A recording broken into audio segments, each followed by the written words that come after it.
Ron, dito na naman tayo sa another episode ng ating vlogs, Badong Ratelis po. Pag-uusapan natin ngayon, ito po, no, bakit nagpasalamat pa si BP Sara sa lahat po ng nangyayari ngayon sa pamilya nila. Nakuha pa pong magpasalamat ni BP Sara kay BBM, no? Nakakapagtaka rin.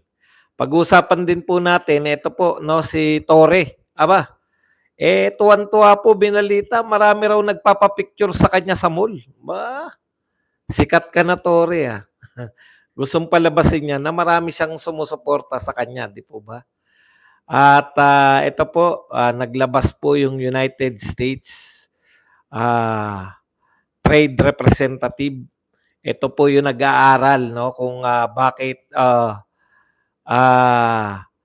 bakit po yung Pilipinas wala po nag-invest mula po sa United States, no? Corruption ang kanila pong nakikita. Corruption po sa Pilipinas ang nakikita nitong US Trade Representative. Para po bakit hindi nag-invest yung mga US investors sa Pilipinas. Pagka may oras pa po tayo, sasagot po tayo ng mga tweets. Hindi po yung mga reaction po dito sa atin. Alam nyo sa Facebook, marami nanonood sa akin dyan na mga hater. Sasagutin lang po natin yung ilan sa mga tinitweet nila sa atin, no? Hindi pala tinitweet. Anong tawag doon? Yung kanilang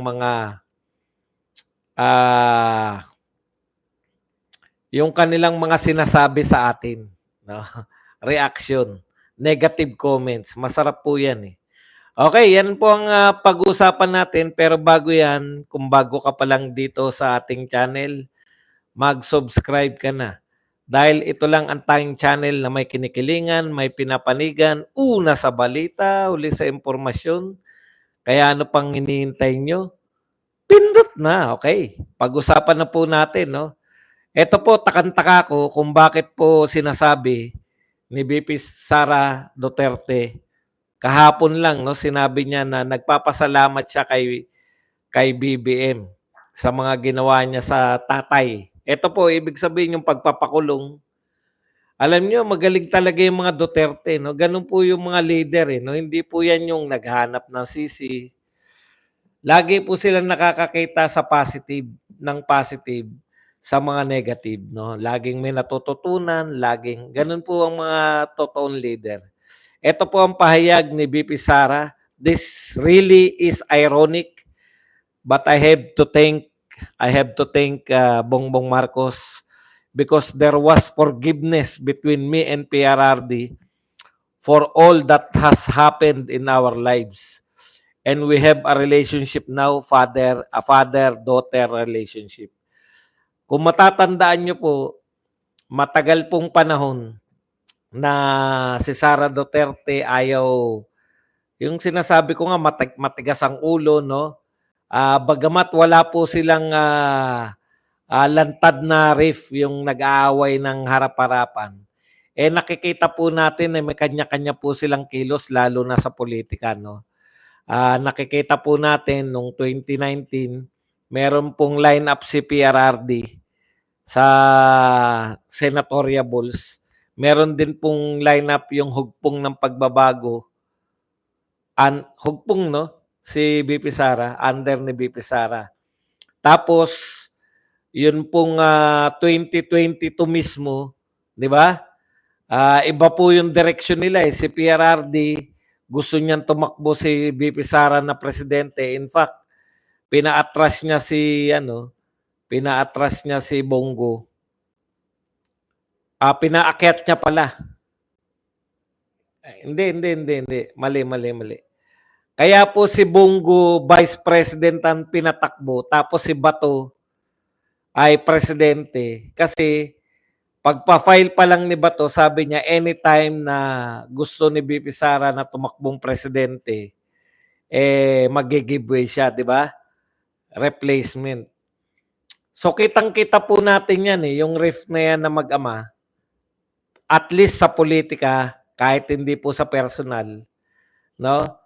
Yan po yung ibig sabihin ni VP Sara na dahil dito sa ginawa ni Bongbong Marcos sa tatay niya, nagkaroon na po sila ngayon, 'no, nagkapatawaran between me and PRRD, 'no, sa kay VP Sara tsaka kay PRRD at tsaka sa mga nangyari sa kanila nung mga nagdaan. Yun nga, yung nagsusuwagan yung mag-ama, eh. Ayaw pasakop sa isa't isa. Ngayon po completely si VP Sara surrender na sa kanyang tatay, 'di ba? Kasi siguro nakita rin ni VP Sara yung wisdom ng kanyang ama, 'no? Na kung si VP Sara nakinig na siya na yung tumakbo na presidente, katulad ng kagustuhan ng kanyang ama na magpresidente siya, hindi sana natin inabot. Kaya lang wala pong ganyan yung mga Duterte, hindi po sanay nasisihan, eh. Kaya nga po asar na asar ako dito sa mga supporter ng Duterte na ang hihilig manisi. Samantalang yung mga Duterte, nakakulong na si Tatay Digong, wala pong paninisi na nagaganap. Wala pong sisiyan. Ni hindi mo pa maringgan si Tatay Digong na kung tumakbo ka sana anak ng presidente. Wala po, eh. Sa kanila lahat, ginawa nila yun kung ano man. Sabi nga ni Tatay Digong, yung mga ginawa ko para sa bayan. Tapos. Walang pagsisisi. Ngayon si VP Sara, nakita naman natin very positive siya. Very positive. Kasi ngayon lang na-realize ni VP Sara na yung kinampihan niya talaga, no? Ibang uri ng nilalang bukod sa wala ng utang na loob. Okay lang nang wag kang tumanaw ng utang na loob, eh. Pero yung hindi ka na tumatanaw ng utang na loob, eh ikaw pa ang cause. Ikaw pa ang magiging dahilan para sa kapighatian ng kapartner mo, ng kaalyado mo ng mga Duterte, eh putya, ibang klase talagang utak. Hindi na nga, hindi ka na nga sinasabihan na tanawin mo utang na loob na dahil yung tatay ko yung, no? Hindi mo na nga tinanaw yung utang na loob na sa tagal ng panahon na yung tatay mo ay naka-display lang yung katawan doon sa Ilocos na hindi maipalibing ng lahat ng presidente. Yung nagpalibing, yun pa ngayon ang ikaw pa ang dahilan para makulong. Ibang klase rin, eh, no? Hindi na tumanaw ng utang na loob. Siya pa ang cause para makulong si PRRD. Talagang wala ka talagang ano, believe ka talaga rito sa utak ng mga Marcos, no? Ibang uri sila na nilalang, hindi po sila ano, katulad natin. Hindi po sila katulad ng pangkaraniwang politiko. Alam niyo po yung sinasabi ng mga pangkaraniwang politiko? Delikado yan. Pag yan kunwari, binigyan ng pera ng isang negosyante. Delikado yan kasi tatanaw ng utang na loob ron sa nagbigay sa kanya ng kampanya. Yung perang pangkampanya, yung campaign na fund. Di ba? Ang mga politiko ganun, eh. Delikado yung mga namimigay ng campaign fund niya kasi manghihingi yan ng kapalit. Ibang klase itong mga Marcos, eh. Hindi na tumanaw ng utang na loob. Dalawa po ang pangunahin nilang utang na loob sa Duterte.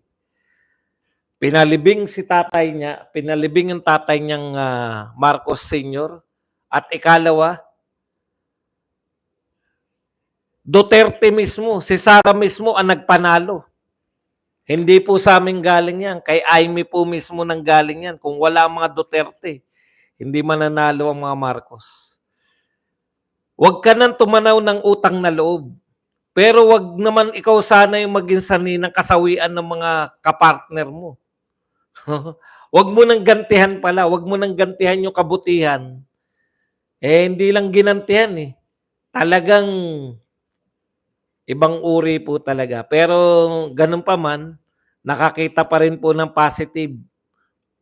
Nakakita pa rin po ng positive si VP Sara kasi nga dahil diyan nagkaroon sila ng father and daughter relationship. Naging close po sila sa isa't isa.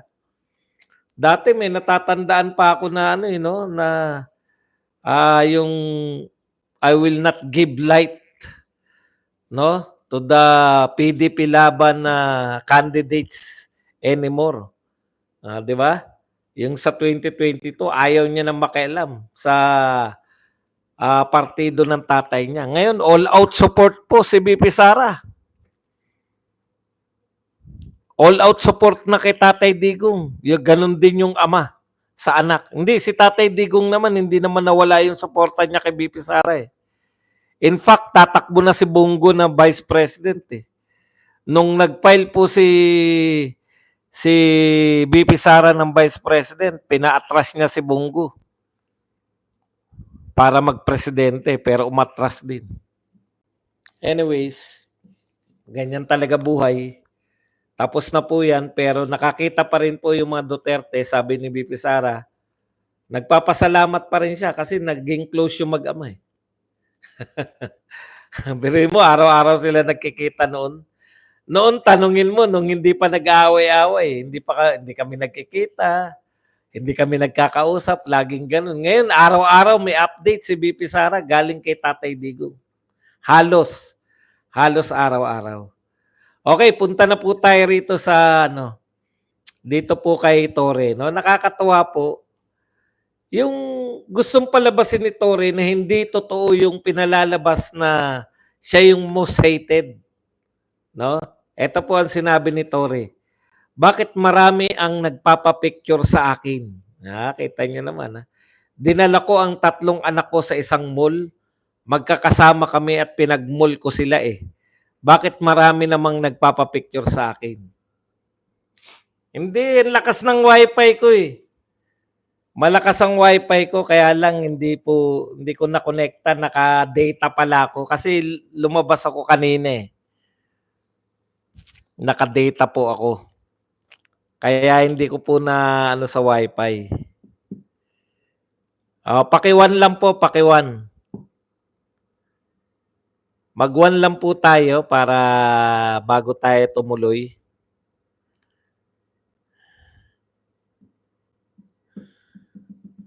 Okay.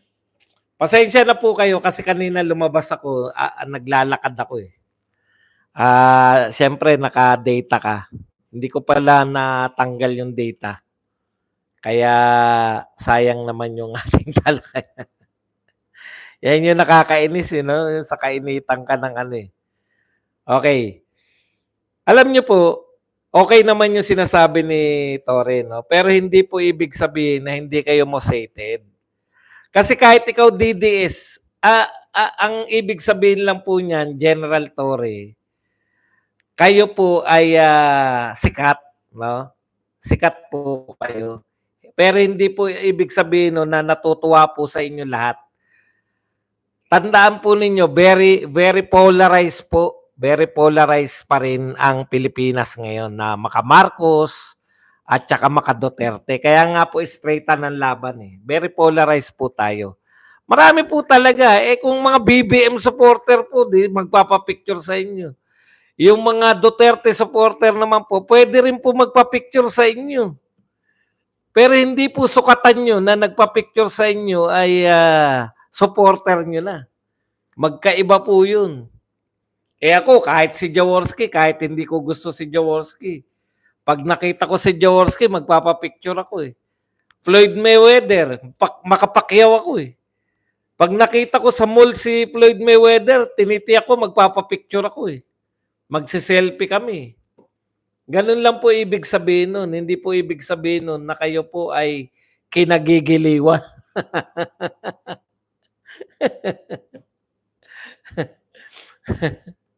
Okay.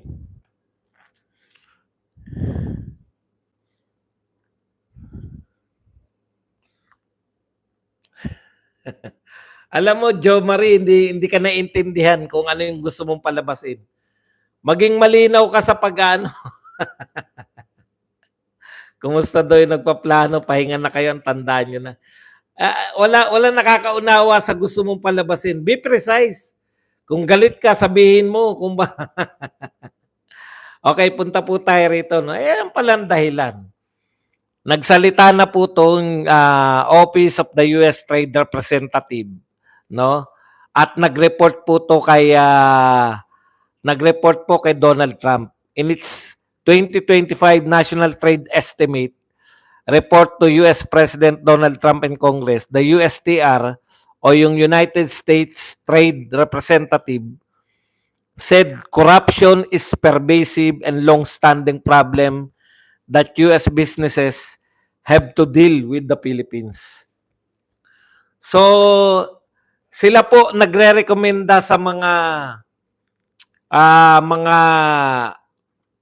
eto pong USTR, nagre-recommend po sila kung yung isang bansa po ba ay kaaya-aya o maganda po ang sitwasyon para sa investment ng mga Amerikano. Sa kasawiang palad po, ayan, sa kasawiang palad po, ang Pilipinas, nakita po nitong USTR o US Trade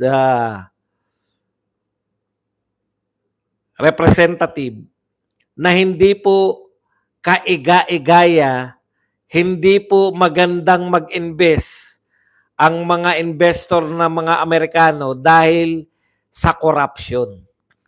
Ayan hindi po kami ang mga Duterte. Tauhan po to ni Donald Trump. Nag-report po kay Donald Trump na ang dahilan po kung bakit hirap sila o halos ayaw mag-invest ng mga Amerikano, ng mga kumpanyang Amerikano dito sa Pilipinas dahil po sa corruption. Particular, sinasabi po rito yung Bureau of Customs. Ayan. Both foreign and domestic investors have expressed concern about the lack of transparency in judicial and regulator processes. So, yan po ang nakakaawat, no? Hindi po Duterte. Bias procurement. Yan. So, ang dami po nila. Ayan, sasabihin na naman. Kasi si BP Sara si BP Sara, kabaliktad ang sinasabi dito. Ano po ba sinasabi ko kay General Torre na baliktad? Ang sinabi ko po kay General Torre, marami nagpa-picture sa kanya. Sabi ko pa, natural lang yan. Hindi ibig sabihin na ikaw ay hindi na kinamumuhian. Natural yan dahil sikat ka. Ano po ang baliktad? Hindi kayo naniniwala na marami nagpapapicture? O di hindi.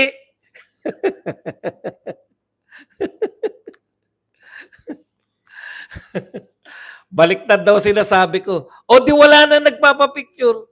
Lang po ba? Kay Torre na nga, umaayon na nga ako kay Torre, marami nagpapapicture sa kanya, hindi pa rin, baliktad daw. O di sabihin natin, inaayunan ko si Torre, baliktad pala sa inyo. Galing nila, no? Magagaling po talaga yung mga BBM supporter. Yan po. Eto po. Marami nagpapapicture, hindi ko po kina-question, yun po yung balita. Sasabihin nyo, baliktad naman yung binabalita ko. Galing po kay Torre.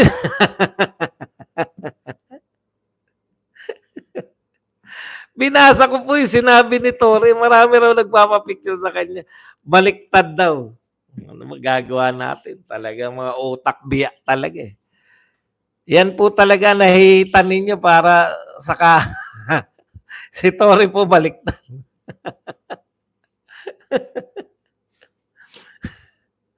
Wala naman pong pinag-usapan yung kagalingan niya Ako, real talk po,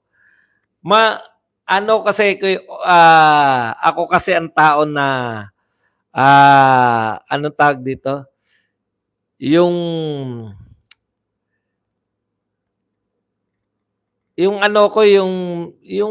ang orientation ko yung may nagagawa Di ba? Baliktad lang. Baliktad yung paghanga natin kasi baliktad yung ginagawa niya. Pero sa amo niya, talagang malaking bagay si Torre. Biruin mo yun, magpadala ron ng sa KOJC para huliin si Pastor Kibuloy. Libo-libo pinadala. Tapos para huliin si Duterte, Libo-libo rin. Tapos siya yung namamahala pati sa Villamor Air Base. Oh, talagang kung ikaw ay maka-BBM, kung ikaw ay anti-Duterte, yan yung problema sa inyo eh. Akala ninyo dapat isa lang ang mga utak ng mga tao. Hindi po pwede yun. Ang ibig po sabihin na masyadong polarized is either maka-Duterte ang mga Pilipino ngayon, is either maka-Duterte or maka-Marcos. May konting mga makadilawan, ganun. May konti pa rin na ano. Ang ibig ko po sabihin, kung ikaw po ay anti-Duterte, dapat kang bumilib kay Torre. Kasi effective yung ginagawa niya eh. Nakukuha nyo? Pero sa aming mga pro-Duterte, magagalit kami kay Torre kasi wala siyang pakundangan eh. Hindi niya binibigyan ng patas na laban yung mga hinuhuli niya. Hindi po reverse. Talaga po, ito kasi ang dapat niyong tanggapin, no? Ang tanggapin niyo po, walang isang katotohanan. Sa mga anti-Duterte, masamang tao si Duterte. Pero sa ating mga pro-Duterte, siya po ang pinakamagaling na presidente. Ganon din po si Torre. Sa mga anti-Duterte, siya po pinakamagaling na general. O, sa mga pro-Duterte, hindi. Tatanggapin niyo po kasi yung mga pananaw ng tao. Ang mahirap po kasi yung ipagpipilitan niyo. Kaya pag sinabi nila, halimbawa, magaling si Gadon. Magaling sa inyo BBM supporter kayo. Ako madali ko pong maunawaan kung bakit Ang problema kaya kayo nag-aaway-away dahil tanga kayo o nagsasabi lang na we. Kita mo si Pretty Emmy, we daw, we. We ka rin.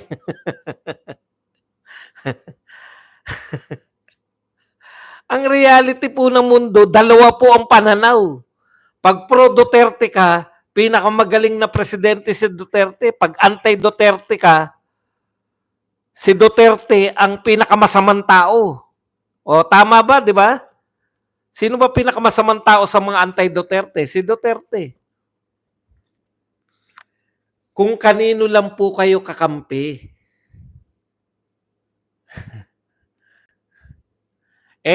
Tinitiyak ko sa inyo. O ngayon, ang sinasabi ko, pwede naman nagpapapicture sa kanya. Ako, magpapapicture ako pag nakita ko yan. Papicture, general, papicture naman. Katulad ng kay Alan Cayetano. Nakita ko sila, nagpapicture ako. Ganun lang po yung mga celebrity yan eh. Halimbawa po si Sharon Cuneta. Ayaw natin dyan dahil asawa siya ni Kiko. Pag nakita nyo ba yan, di kayo magpapapicture. Ganun lang po yun. Kaya wala pong iisang katamaan. Ang tama sa kanila, mali sa atin. Kaya nga may judge eh. Dapat judge. No? Dapat judge po yung... Kaya nga po may korte tayo. Hindi po pwedeng yung tatalo-talo tayo ng walang kawawaan. Okay, punta po tayo rito. Papakita ko lang po sa inyo kung gaano po ako magpapapicture. Kasi ipopost ko yan. May picture ko. Meron po ako rito yung pamagat po ng aking dito sa Facebook. BBM lagapak sa rating. Tama naman, di ba? Lagapak naman talaga. Ngayon, ano po ang sabi nila? Kahit na lagapak. Meron akong, ayan, tama ka, Serbado, ayan. Yung mga meron dito, tignan nyo po sila magsalita. Lagapak ba, Kuya Badong, Aratelis TV? PBBM pa rin ang presidente.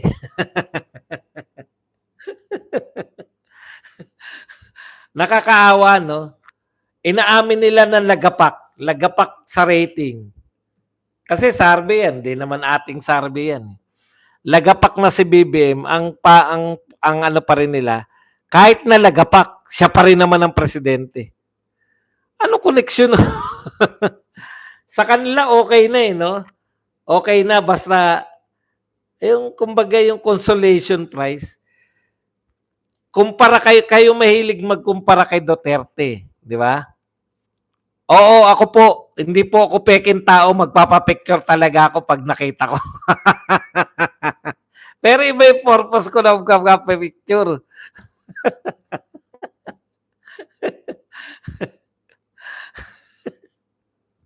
Hanggang kung magagalit po kayo, ano magagawa natin? Balik po tayo rito. Parang okay na sa kanila, parang gabugok talaga, eh. Hindi po ba nakakahiya na ikaw ay presidente, lagapak ka sa rating? Ibig sabihin, wala nang naniniwala sa'yo. Konti na lang yung sumusuporta sa'yo.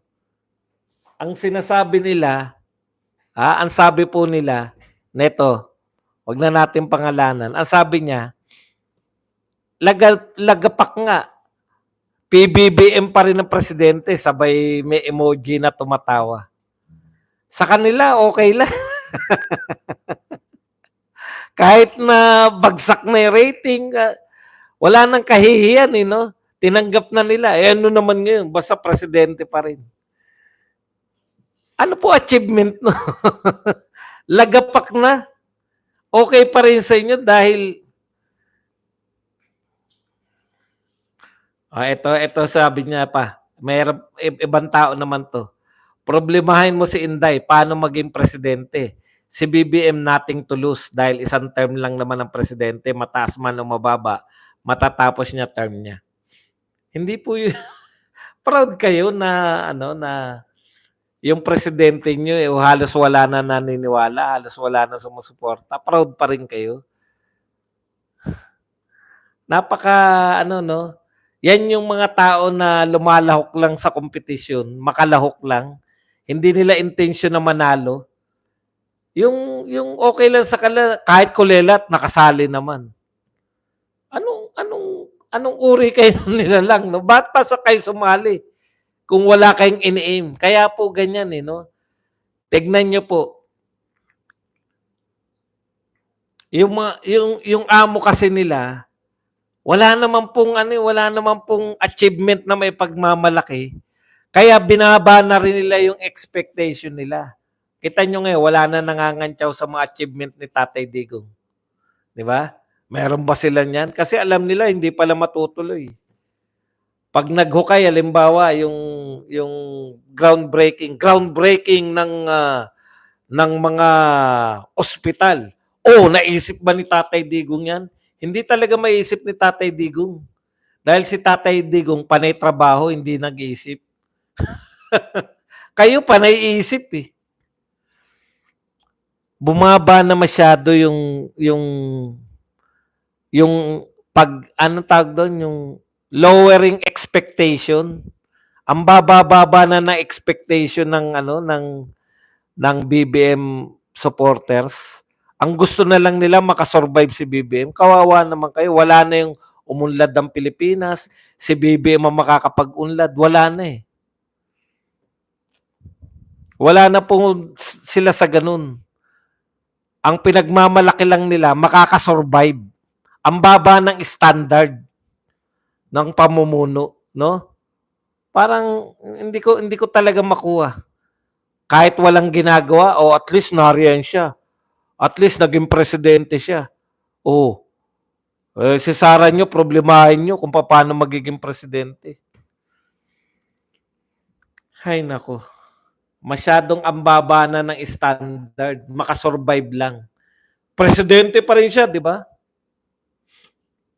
Okay.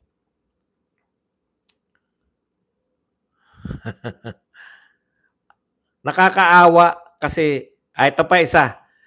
Ito po, yung dinidiscuss ko naman dito, yung sinabi na kahit isa lang ang napatay, pwedeng crime against humanity. Ang kinukot ko po dyan, yun pong ICC spokesperson. Tignan nyo po yung mga reaction ng mga BBM supporters. Di ka naman abogado, or political experts para paniwalaan mo sarili mo na madaming maniniwala sa'yo. Ha, ha, ha. Hindi po nila dinidebunk yung sinasabi ko. Ang sinasabi lang nila, hindi ka naman abogado eh. Eh di abogado na lang lahat ng maging vlogger, lahat na ng vlogger. Ilan ba abogadong vlogger nyo? Kung yun ang katwiran nyo. May lumabas ng, may dumungaw ng kulangot sa akin. Alam nyo po, mali pong katwiran yan. Pinapaliwanag ko, napalpak yun. Na naghanap si BP Sara ng 30,000 na biktima, bigla nyo sasabihin na hindi ka naman vlogger eh. Ay ano, hindi naman kinakailangan ng 30,000 nung binanatan ni Badong. Ang kakatwiran, alam nyo po, katwiranan po, sagutin nyo yung kinakatwiran ko. Hindi sasabihin nyo, hindi ka naman abogado. Abogado lang ba may karapatang magsalita? Saan ba magagaling ang abogado? Ibig nyo sabihin ng mga abogado, magagaling sila lahat? Mag-vlog? Katarantaduhan po yan. Kung pagpapaliwanag, di sabihin na lang natin lahat na lang, abogado na lang magtrabaho lahat.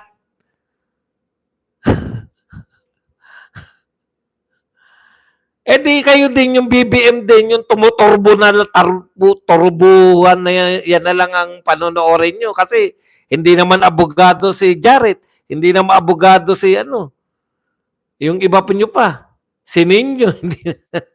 Ang katwiran niya. Kasi hindi nila kayang sagutin yung argumento ko. Hindi ka naman abogado. Ano ngayon kung hindi ako abogado? Ang tanong, tama ba yung sinasabi ko o mali? Ano koneksyon ng pagiging abogado mo na nagsasabi kayo na 30,000? Sagot, yung dyan siya nag-react eh. 30,000 yung sinasabi yung biktima nung hinanapan kayo ng pangalan, ay kahit isa lang mambiktima, pwede pa rin yung crimes against humanity. Utot nyo. Isa lang ang biktima, pwedeng crimes against humanity. Katarantaduhan. Alam nyo po, talo lang kami ng mga abogado pagdating sa batas. Ang pagbablog naman, hindi naman laging ayon po sa presidential decree. Hindi yun natalakayin nila, doon sila magaling. Sa politika, automatic ba na abogado magaling sa politika? Yan yung pinag-aralan ko eh. Politika eh. Patas-patas lang kami sa politika. Alam niyo po, hindi porket abogado mas magaling na sa amin. Abogado ka, di magaling ka sa batas. Di sa batas ka, hindi naman batas itong pinag-uusapan natin eh. Batas ba yan? Ang politika, batas ba ang politika? Pag nagsuri ba yun ng, alimbawa, susuriin, bakit bakit mananalo yung mga pro Duterte? Anong batas yung pinag-uusapan doon? Kung batas, talo ko ng abogado. Puta, kung pagsusuri ng politika, paano sila? Ano yung automatic yun? Panalo na sila. Or political expert. Sino may sabing hindi ako political expert? Di ba? Hindi rin naman kayo mga politiko. Walang sariling content yan si Badong, kung ano-ano lang ang marinig o mabalitaan. Yun na yung content. Wala raw ako sariling content. Ang gusto yata nito, no, na ako mag-create ako ng sarili kong balita. Vlogger po ako. Hindi po ako anong tawag doon, yung hindi po ako nagbabalita. Hindi. Hindi po ako researcher. No, hindi po ako creator ng balita. Hindi researcher eh. Ano ba tawag doon yung sila yung ano? Hindi, newscaster, nagbabasa lang yan. Mga writer ng mga balita, di ba meron ganon? Bakit daw, ang, wala daw akong sariling content. Ito nga yung content ko. Ang content ko, kanya-kanyang content yan eh. O, field reporter, di ba? Ang content ko, ayan, producer, correct yun, tama, producer. Kasi ang producer, ganito ang producer, di ba? O, ito, o, pupuntahan natin. Pupuntahan natin yung may nabalitaan tayo. Sige, siya yung mag-assign ng mga director. Yun po talaga, gumagawa sila yung gumagawa ng balita. Kami po, ako po, hindi ko masasabi sa ibang vlogger. Kasi ibang vlogger, taga-tawa lang. Ang content nila, di ba? Pakinggan natin si ganun. Tapos, ipa-play na nila. Tapos, tatawa lang sila. Pakinggan natin si ganun. Iba-iba po kami, di ba? Meron naman mga pinanggagalingan ng balita. May mga bubwit. Yun, iba-iba po. Pero sabihin mo wala akong content, ano tawag dito? Ano tawag dito sa ginagawa ko? Hindi ba content to? Marunong ka pa eh. Content nga to. Ang tawag po dito sa ginagawa namin content. May marinig lang nagmamarites. Hindi po ako nagmamarites. Paminsan-minsan nagmamarites tayo pero madalas po balita to, nagre-react tayo. Komentarista po ako. Okay? Iba-iba po ang content creator. Ang content ko po mag-komentarista. Ayan. Masarap po minsan sumasagot dito sa mga last na lang kasi maubos na oras natin.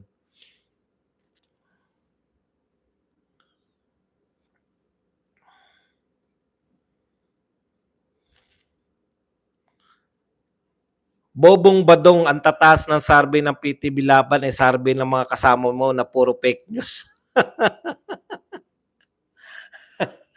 Yan po yung pagsusuri ko, no? Imposible po na yung pong si Bongo number 1 tapos yung mga kasama niya ay hindi pumapasok sa 12. Samantalang pag binoto mo si Bongo, majority ng boboto kay Bongo ay boboto rin po yung mga PDP Laban. Yan lang po ang ating topic. Pwede na po kayo magtanong, pwede po kayo magbigay ng reaksyon at higit sa lahat, pwede po kayo magpakape. Ilang araw na po tayong zero